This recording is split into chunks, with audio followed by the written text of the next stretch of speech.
Assimi Goïta et Banda. La Cour de justice de la CEDEAO a sommé les nouvelles autorités maliennes de s'expliquer sur la mise en résidence surveillée de l'ex-président de la transition Banda et l'ex-premier ministre Mokhtar Ouane. L'offensive judiciaire est lancée.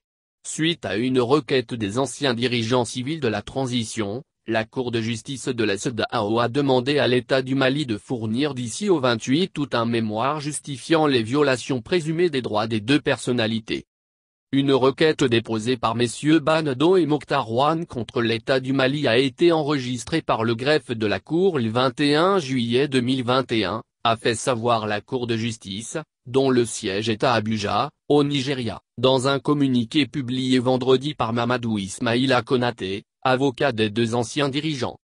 Par conséquent, vous êtes invité à produire un mémoire en défense dans un délai d'1 mois. Passé ce délai, les requérants seront entendus et un arrêt par défaut réputé contradictoire peut être rendu, a ajouté la Cour dans ce document daté du 29 juillet.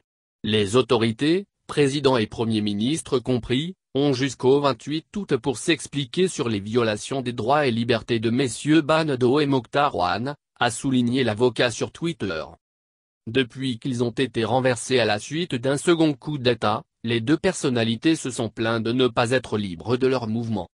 Selon leur entourage, des hommes armés seraient postés devant leur domicile, les empêchant de sortir librement et même de rencontrer leur avocat.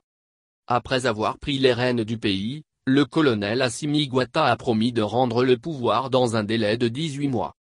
Début août, le Premier ministre de transition Kshogel Kokala Maïga a assuré que ces élections auraient lieu comme prévu en février-mars 2022.